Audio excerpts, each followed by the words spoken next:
So this is Jesse says, "Hi Ave, I made this portfolio recently. I've learned a lot from your other portfolio videos, but thought I'd join the Discord and get feedback. I am definitely going to use a tip from your past videos and add the bucket and next to a bigger scene instead of individual things." Nice, see? We're helping. Also, I want to focus more on what I want to do in the future, which is more creatures and intricate Dark Souls-esque stuff. We'll be working on those after. Okay, yeah. Jesse, definitely. I understand where you're going and what you meant by the bucket and this guy right here and the axe. Making it to a more complex scene is definitely important. I would definitely take this one out. I don't think this is ready. See, I was not a Ben 10 kid. I think when Ben 10 came out, I was already like about to get into high school, probably like at the end of middle school, so I was not interested in that sort of stuff anymore. But some of my younger brothers and my cousins are very into it, and I know there's a lot of lore and a lot of very cool creatures, but this one I don't particularly like. I don't think this is a great piece. I would actually just like take this one out. Same for this one. Anytime you're doing something that's very simple, again, I always struggle to recommend adding this sort of stuff to your portfolios, because this is something that you probably did on like quickly, right? Like probably one day or less. It's cool that it's your original design, and actually you draw very nicely. Like this concept right here, that's very, very cool, man.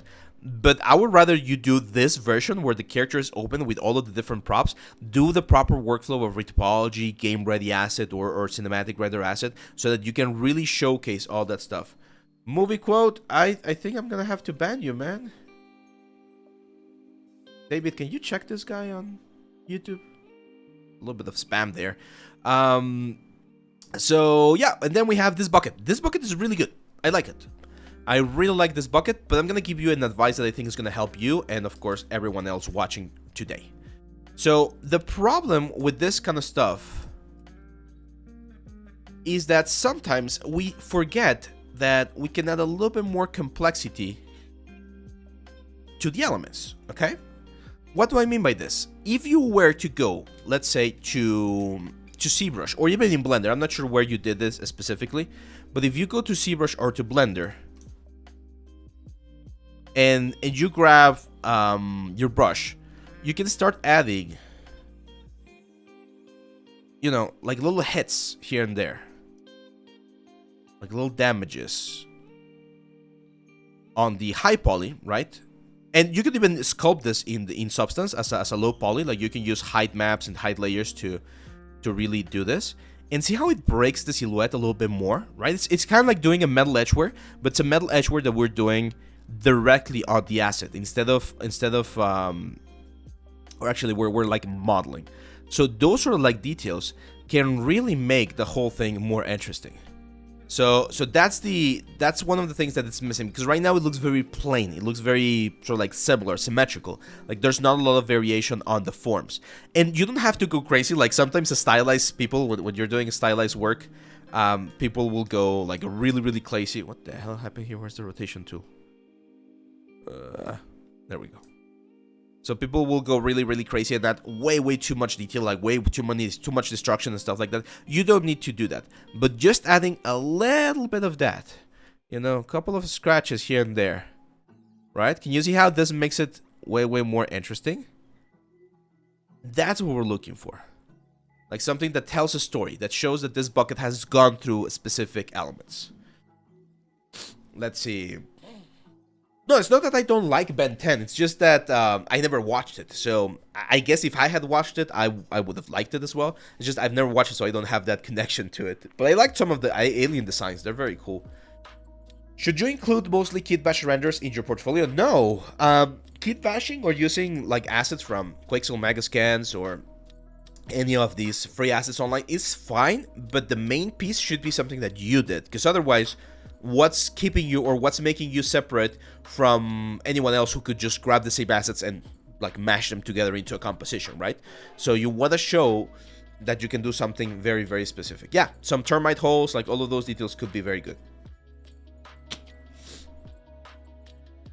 Juan Guerra, yes, so that's a great question, Juan.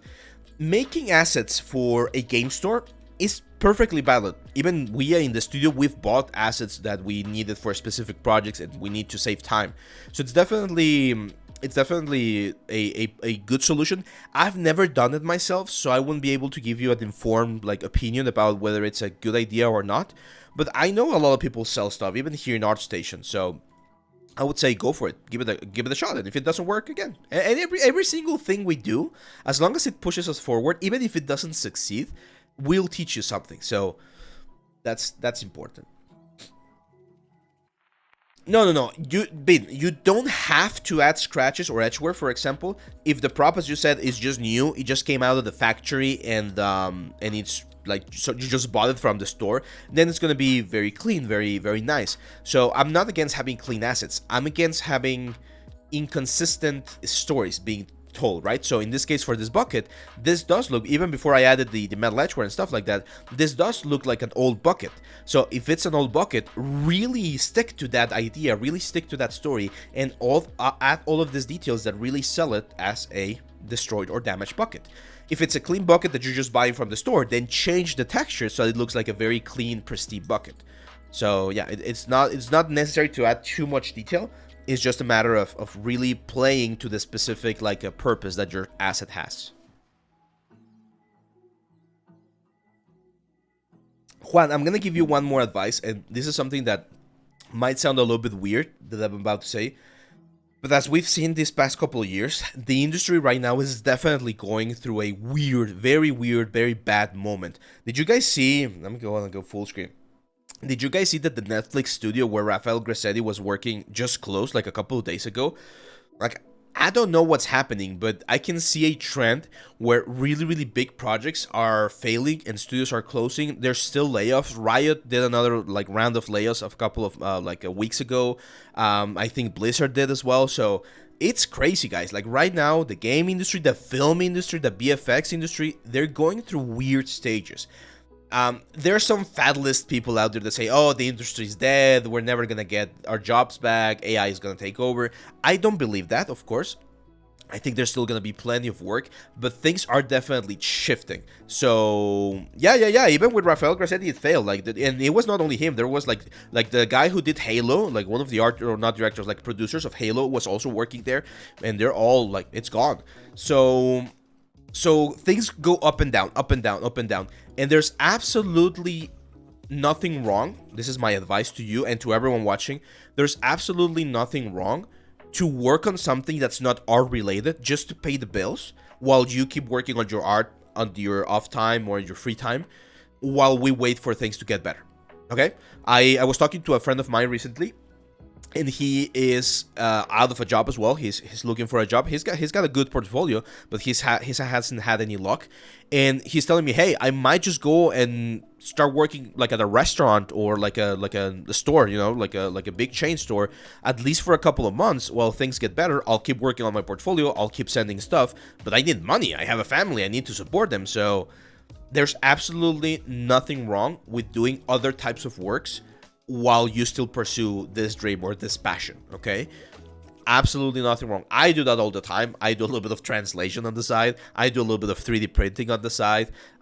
So work is work, okay? So if you are having or struggling with that sort of like a constant income, try to find something that gives you that sort of like certainty and that safety net so that you can continue to focus on improving your artistic side. So yeah, that's pretty much it. Yeah, it's always a very sad news when we hear about that. But then you hear, this is the thing, we as humans, we tend to be very focused on the bad stuff of things, right? So, yes, we hear about, for instance, this studio closing and losing a lot of like super talented people. And then you hear about DreamWorks with their new movie, which I haven't seen just yet, the robot thing, like breaking records again and making a lot of money because it was a huge success, right? So there's always going to be like pieces of entertainment that are going to be performing very well and pieces of entertainment that are not going to be performing as well. So don't just focus on the bad stuff. There's also a lot of good stuff happening. The game industry, like the indie scene, has exploded recently as well. There's been a lot of very good like indie games like coming out. So there is opportunities, or there are opportunities out there. It's just that there's a shift right now, and whenever there's a shift, there's like turbulence going on. it becomes muddy. Things becomes very complicated and difficult to understand. So just be patient, keep your eyes open, look for those opportunities, and sort of like hold on. Imagine like we're all in the boat and we're going through the storm right now. We just need to hold on, wait for the storm to sort of like calm down, and then we can start like seeing what's next. But right now, the most important thing is hold on, and hold on means get a steady job, get a steady income, because even if it's a small income, it's better than no income, right? So yeah. Yeah, I know, Smash. I know, and I know that that's like turbulence part of the boat we're in right now. But my point remains, like, we are. If you like this career, if you like doing this for a living, you need to learn how to again, like, sail these turbulent times.